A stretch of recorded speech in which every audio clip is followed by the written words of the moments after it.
Derek Dark, je vous propose un extrait de mon prochain livre qui va bientôt paraître, Jeux de ténèbres. Un extrait d'un recueil de nouvelles, fantastiques et horrifiques, de magie, d'envoûtement et de charme. La nouvelle qui suit s'intitule Magie rouge et amour noir par Derek Dark. Voici un extrait de cette nouvelle. Un silence de mort régnait dans la vie de Alistair Carter. Chaque tintement de l'horloge murale de la salle à manger résonnait avec force dans sa tête. Le rappel du temps qui passait devenait toujours plus insoutenable. Les miroirs cruels lui renvoyaient le reflet d'une image ternie par les années. Il n'aimait pas le sillon de ses rides, ni cette blancheur glaciale qui gagnait ses cheveux inexorablement, les uns après les autres.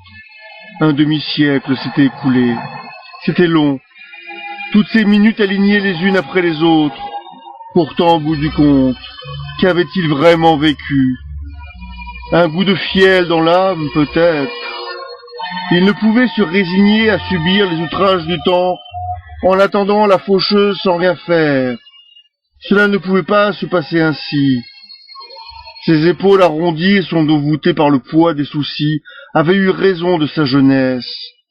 Peut-être valait-il mieux mettre fin à ses jours. Aussitôt il éloigna cette possibilité, n'ayant de toutes les façons ni la force ni le courage de la mettre en œuvre. Que lui restait-il?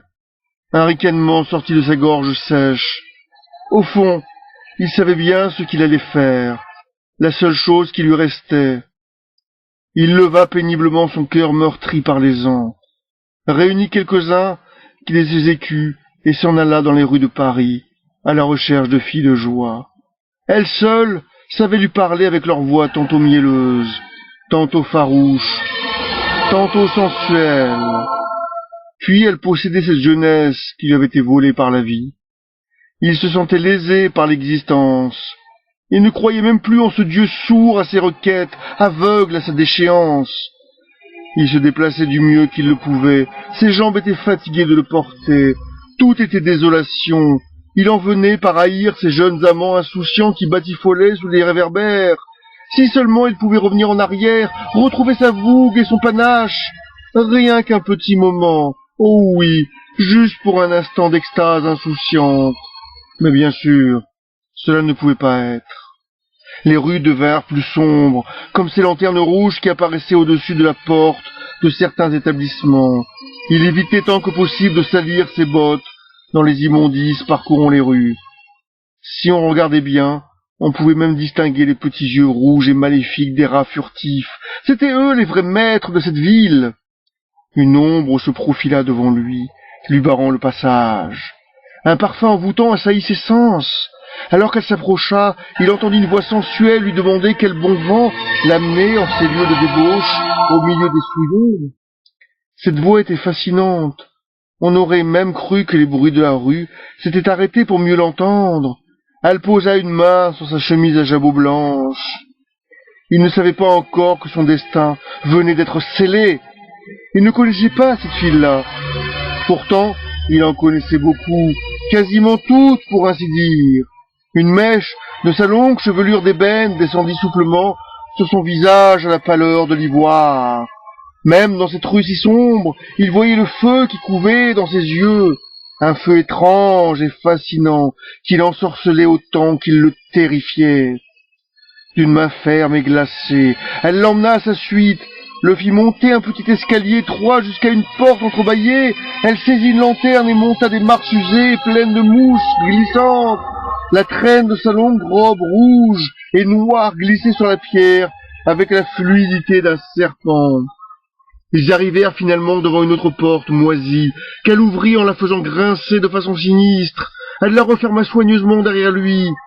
Lorsqu'elle se retourna, il ne put retenir un tressaillement devant sa beauté stupéfiante. Les traits de son visage étaient parfaits. Sa peau blanche contrastait avec ses lèvres carmin, comme si elles étaient remplies de sang. Son cou gracile descendait jusqu'à un balconnet pigeonnant qui laissait rebondir une poitrine généreuse. Sa chevelure était si noire qu'elle semblait absorber toute la lumière autour d'elle. Sa taille mince était enserrée dans un corset aux fines dentelles, fait avec des tissus nobles de Venise. Ses mains étaient blafardes, ses doigts fins et longs se terminaient par des ongles noirs, semblables à des serres d'aigle. Ne pouvant détourner son regard d'elle, il la suivit des yeux lorsqu'elle se déplaça avec l'aisance d'un félin.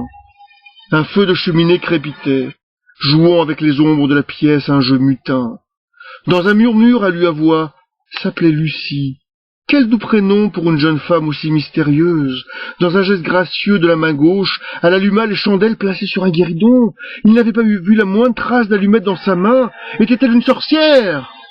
Comme pour prouver sa pensée, elle le toisa avec toute l'insolence de sa beauté.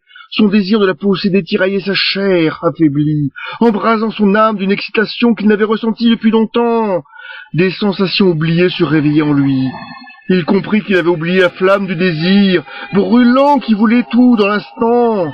Avec cette façon de se déplacer comme si elle effleurait à peine le sol, elle se dirigea vers une bouteille de vin, et en servit 2 verres dans 2 coupes en argent. Son regard sombre était un appel à la luxure la plus obscène, à la libération des fantasmes les plus fous, les plus interdits, ceux que l'on garde au plus profond de soi, par crainte d'être happé par l'abîme insensé, tapis derrière la raison étriquée de notre quotidien. Elle lui tendit la coupe sans le quitter du regard, puis leva la sienne et en but une gorgée lentement. En la portant à sa bouche, il s'humecta les lèvres avec un liquide chaud à l'arôme envoûtant. Lucie leva la main gauche, en faisant jouer ses doigts fins dans sa direction. Mu par une force irrésistible, il but le liquide rouge avec une frénésie démente. Que lui arrivait-il? Était-il envoûté par son charisme dangereux? Elle se mit devant lui, se tourna et lui demanda de dénouer les lacets de son corset. Il s'activa à cette tâche avec ardeur. Le corset tomba au sol, elle se colla à lui et saisit ses mains pour les plaquer sur ses seins lourds. Sa peau avait beau être glacée, son contact embrasait ses sens en distillant le sucre d'une luxure sans fin. Elle frotta sa croupe contre son bas-ventre, dans un mouvement ondulant qui le rendait fou. Elle commença à balancer sa tête de droite à gauche en gémissant. Il n'avait jamais vu pareille garce assoiffée de plaisir charnel. Soudain, elle se décolla de lui, sans ménagement, et se retourna en le laissant pantois. Les traits de son visage alternaient avec une expression sauvage et une sensualité exacerbée à une vitesse inimaginable. Il recula en voyant une langue étonnamment longue sortir de sa bouche et s'incurver pour toucher la pointe de son nez. Le plus étrange était qu'elle était fourchue au bout, avec 2 pointes distinctes. Qui était-elle vraiment? Son regard était une toile d'araignée qui retenait son âme prisonnière. Il n'y avait pas d'échappatoire à son emprise diabolique. Mais voulait-il vraiment lui échapper? Il frissonna en songeant à l'enfer qui s'ouvrait inexorablement sous ses pieds. Dans un instant de lucidité, il pensa qu'il y aurait sûrement un prix à payer au bout du compte. Mais qu'avait-il à perdre, lui, si vieux et affaibli?